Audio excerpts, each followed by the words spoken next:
faithfully sharing insights, uncovering great books from around the world. Hi, this is Exma. Oh, politics is humanity's eternal theme. After awakening from ignorance, humans realize their lives are intertwined with politics. So, is this situation justified? Is it forever? Under politics' shadow, do people actually gain benefits or just pointlessly burn through their lives? If politics is inevitable, what political setup is truly the best? Today, I'm bringing you a book that compiles insights on these issues from humanity's earliest days. It's a classic masterpiece. The author of Politics is Aristotle, the renowned ancient Greek philosopher. He was Plato's pupil and Alexander the Great's mentor. Being an all round genius, he's celebrated as the pinnacle of Greek intellect. Aristotle's studies, well, covered a wide range: metaphysics, logic, ethics, politics, and more. Lots of his ideas are the roots of many modern disciplines. This politics book is a classic case in point. In politics, Aristotle talks about ancient Greek polis politics, yet the principles he lays out still hold water today. Okay, let's cut to the chase. Next, I'll guide you through politics, covering its key points in three parts. First off, is the polis even justified? Next, what makes the best polis? Lastly, to really get Aristotle's thoughts, what key points should you watch out for? First up, is the polis even a good idea? In ancient Greece, minds were buzzing with creativity. With not much to go on beyond religion, they dreamed big. Confronting nature and society, Greeks were full of questions. They aimed to rationally probe all things around them. Among Greek debates, one biggie was how folks ought to coexist. Picture this: just 5 people on Earth. What's the best way for them to live? Have the burliest guy hunt, the best cook prepare meals, the brainiest guy invents tools. This sort of thinking was Greek politics, what their political science aimed to uncover. Unlike modern politics with its intricate systems and complex power plays, ancient Greeks approached politics with refreshing simplicity. This thinking was deeply intertwined with daily life and profoundly important. But before tackling this vital question, the Greeks needed to address a prerequisite. Is living together even necessary? If we don't need communal life, both ancient city-states and modern nations lose their justification. To this, Aristotle's answer is yes, it's essential. He famously declared, humans are by nature political animals. Literally, political animal means creatures dwelling in a city-state. For Aristotle, the polis's justification has dual meanings. First, humans require division of labor and cooperation. Survival depends on communal living. No one can exist in complete isolation. Hence Aristotle's words, one isolated from the polis by nature is either a beast or a god. This means only beings transcending humanity, gods, or below it, beasts, can exist outside community. Second, communal life holds positive significance beyond survival. Being political animals means humans fulfill each other's humanity through shared existence. So how does the polis make one truly human? Aristotle held humans unique among creatures. And like plants or animals, only humans possess reason and speech, logos, a Greek term resisting simple translation. Simply put, it means exercising rational capacity. The polis is where humans cultivate reason toward excellence. Thus, only in the polis can humans fully possess logos, achieve happiness, and live well. By now, Aristotle's position is crystal clear. He believed the polis is humanity's inevitable choice. Consider an analogy. My sneakers have ordinary strings as laces. If laces go missing, they're still sneakers. But if someone holds just the strings, would you call them laces? The relationship between the polis and people is exactly like this. Losing any individual, the polis remains a polis. But if someone doesn't live within the polis, they cease to be human. However, not everyone back then agreed with Aristotle. Some Greeks saw no need to form city-states, much less obey their laws and customs. Those holding such views believed only natural things are constant and authoritative, while customs are man-made, constantly changing, and thus lack authority. The Greek historian Herodotus described a case in his Histories. Persian King Darius summoned Greeks and Indians, asking each to practice the other's customs. He ordered Greeks to eat their fathers' corpses, per Indian custom, and Indians to cremate their fathers, per Greek custom. Both found the other's custom horrifying. To Herodotus, customs, laws, or ethics are relative. There's no universal adherence. Thus, if the polis isn't natural but customary, it becomes relative and mutable. And the polis's emergence in history is accidental, hardly worth serious regard, let alone dying for. Clearly, viewing the world as split between nature and convention leads some to deem the polis non-essential. Though rarely addressed in politics, Aristotle argues its naturalness from the start, clearly countering these views. Knowing this helps you better grasp politics' stance on the polis. Next, let's explore the second major part of politics, ancient Greek constitutional systems. Since Aristotle justified the polis, the next question is, what polis and lifestyle are best for humanity? To identify the best constitution, in politics, Aristotle first examines historical polis cases and theories, then presents his view. Constitution held rich meaning for Greeks, but to make it easier to understand, I'm temporarily simplifying politeia to the distribution of power or who should lead the polis. This approach has some issues. However, it can help you grasp Aristotle's ideas initially. Let's imagine, if there were only 5 people in the world, who would be in charge of managing and assigning tasks? In this small community, should one person call the shots with the other 4 obeying? Or should all 5 discuss together? Or should the 2 smartest decide? Or the 3 strongest? Different answers to these questions lead to different constitutions. According to popular Greek views, there are mainly 2 types of constitutions, one where minority rules the majority, and one where the majority rules the minority. So what distinguishes the minority from the majority? Roughly speaking, Aristotle thought that in any society, the minority corresponds to excellence or superior qualities, but the meaning of excellence isn't clear-cut or fixed. Look at aristocratic societies. Excellence is tied to lineage and blood. Look at capitalist societies. Excellence relates to wealth. Look at Sparta. Excellence is linked to military strength. Look at Athens.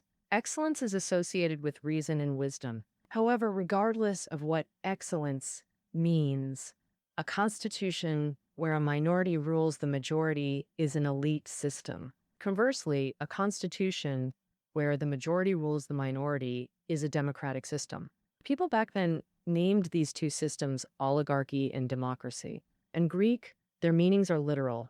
Oligarchy combines few and rule, and democracy combines people and power or strength.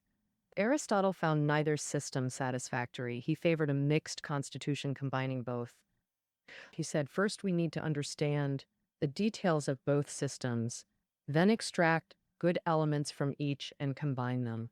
To extract elements from different constitutions, Aristotle developed a more specific and clear classification, the 6-fold division of constitutions. This 6-fold method considers 2 criteria.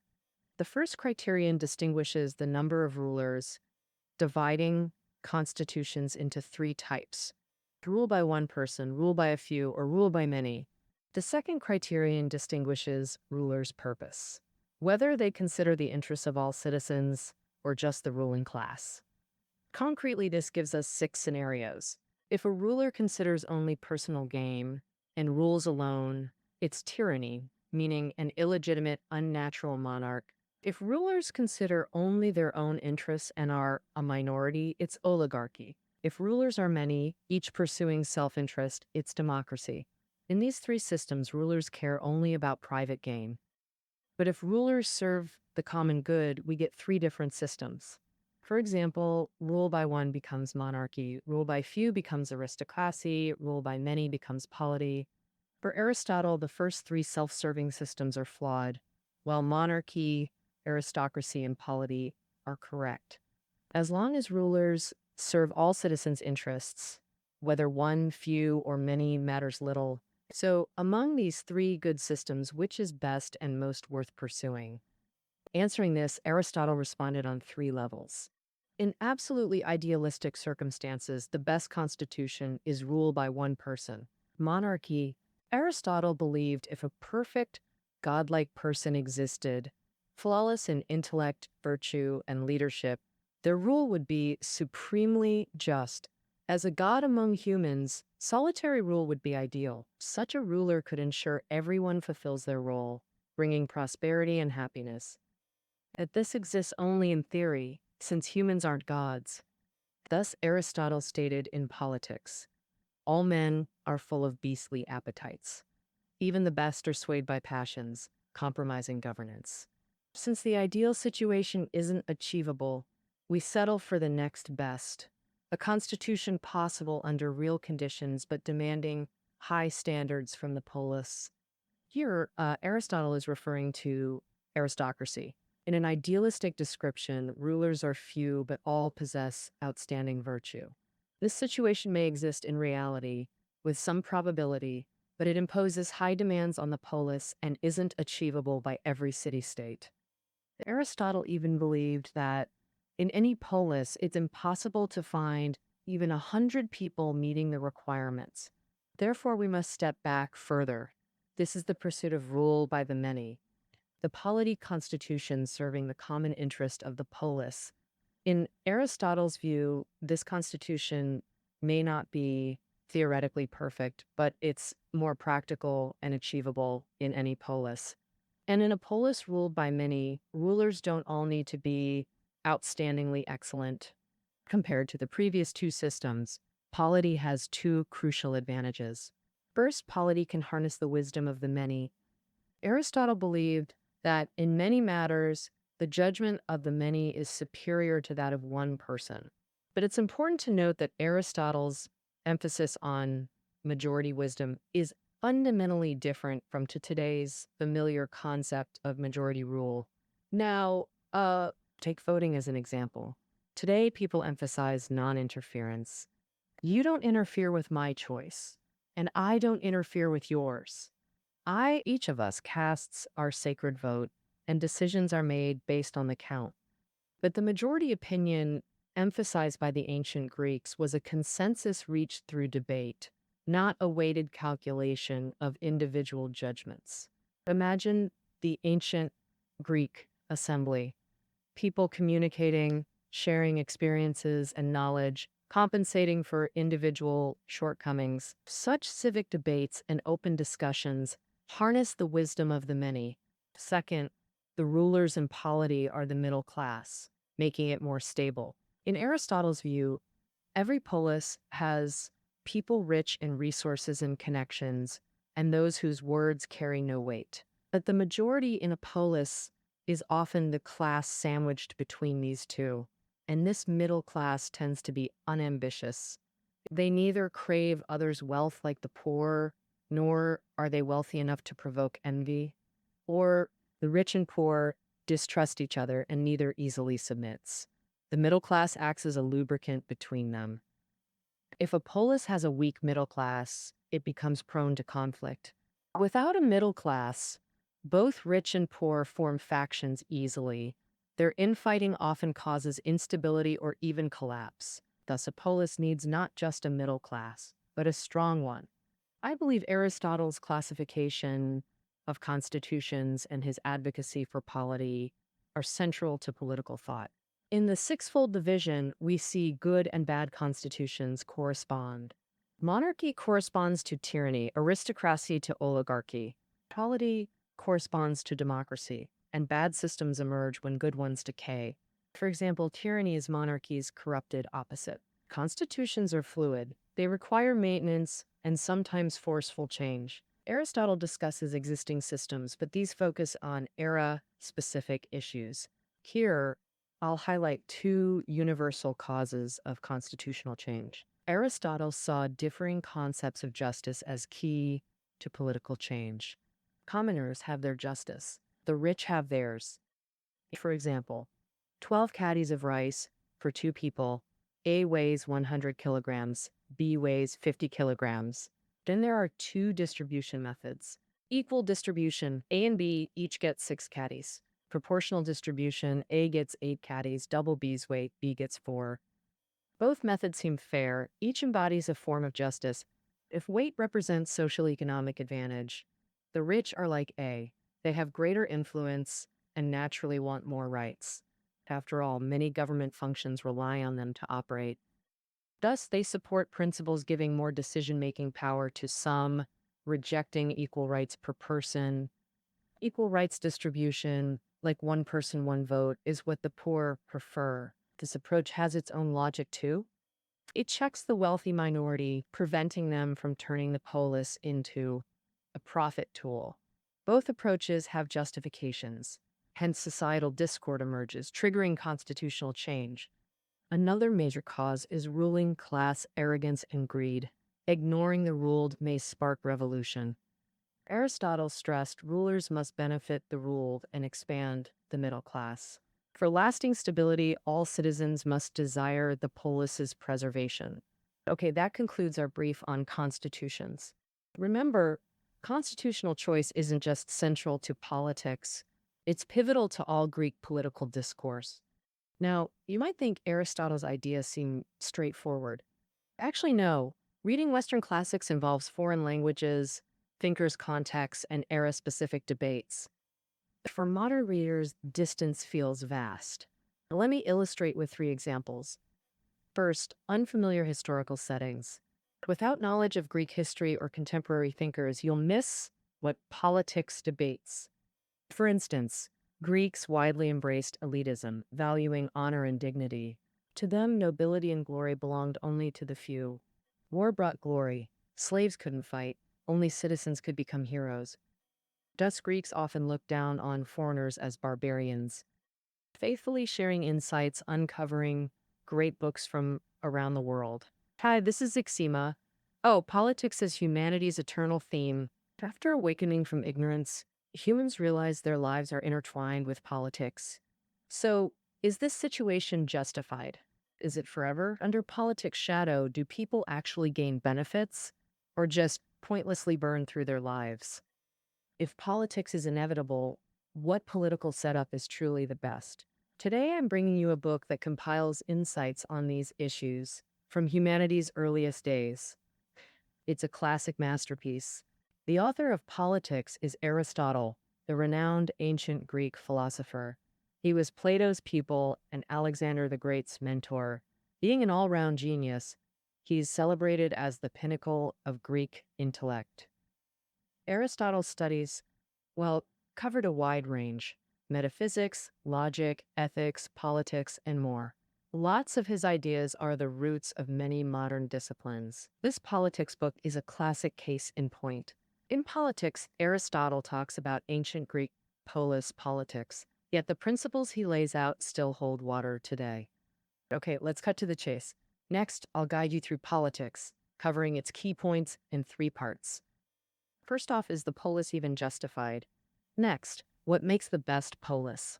Lastly, to really get Aristotle's thoughts, what key points should you watch out for? First up, is the polis even a good idea? In ancient Greece, minds were buzzing with creativity. With not much to go on beyond religion, they dreamed big. Confronting nature and society, Greeks were full of questions. They aimed to rationally probe all things around them. Among Greek debates, one biggie was how folks ought to coexist. Picture this. Just 5 people on Earth. What's the best way for them to live? Have the burliest guy hunt, the best cook prepare meals, the brainiest guy invents tools. This sort of thinking was Greek politics, what their political science aimed to uncover. This attitude of unfamiliarity and scrutiny, well, gaining wisdom ain't never going to be easy. Okay, politics. All right, that wraps up our take on this book. Check the show notes below the audio. Catch you tomorrow.